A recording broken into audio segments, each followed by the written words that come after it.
আমার মতো যে বা যারা ভর্তা প্রেমী ভিডিওটি শেষ পর্যন্ত দেখলে আমি নিশ্চিত সবার জিভে জল চলে আসবে। আজকে করছি বেগুন ভর্তা একদমই পুরনো স্টাইলে, যেটা আমরা ছোট সময়ে খেতাম।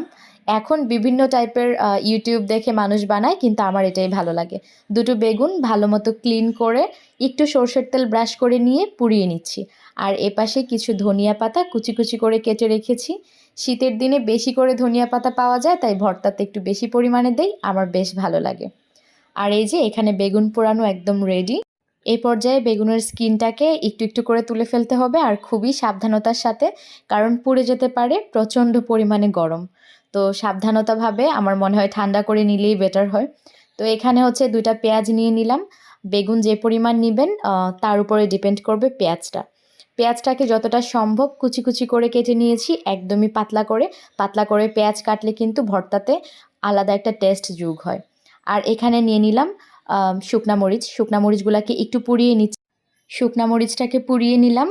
আর এটাও খুব সাবধানের সহিত করতে হবে, কারণ হাত পুড়ে যেতে পারে। একটা টিপস দিয়ে রাখি, শুকনা মরিচ যদি হাত দিয়ে পোড়াতে না চান, তাহলে একটা কাঁটা চামচের মধ্যে মরিচের ডাঁটাটা দিয়ে তারপরে পুড়িয়ে নিতে পারেন। এবার একে একে সবগুলো উপকরণ মিশাতে হবে।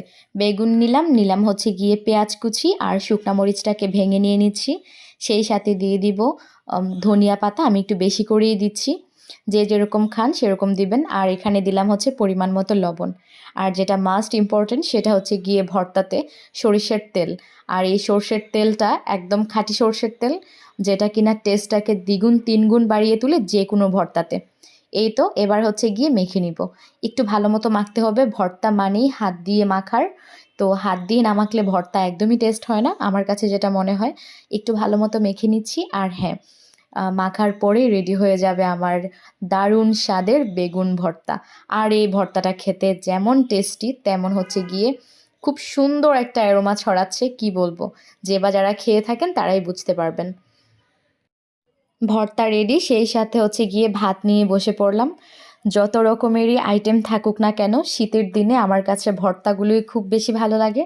ভর্তা দিয়ে এক থালা ভাত খেয়ে নেওয়া যায়। আমার মতো যারা ভর্তা প্রেমী আছেন তাদের জন্য আজকের এই রেসিপিটা একদমই পারফেক্ট। আমরা অনেকেই খেয়ে থাকি। তো আজকে বানিয়েছিলাম, ভাবলাম যে সবার সাথে শেয়ার করি। ঝটপট গরম ভাতের সাথে একটু মেখে মুখে দিলেই মনে হয় যে না, আহা, এই না বুঝি আমরা বাঙালি। কত যে স্বাদের, কত টেস্টি, সেটা বলে বোঝানো যাবে না। আমি এখনও ভয়েস দিচ্ছি, আমার জিভে জল চলে আসছে। তো আজকে এ পর্যন্তই। যে যেখান থেকে দেখছেন সবাইকে অসংখ্য ধন্যবাদ।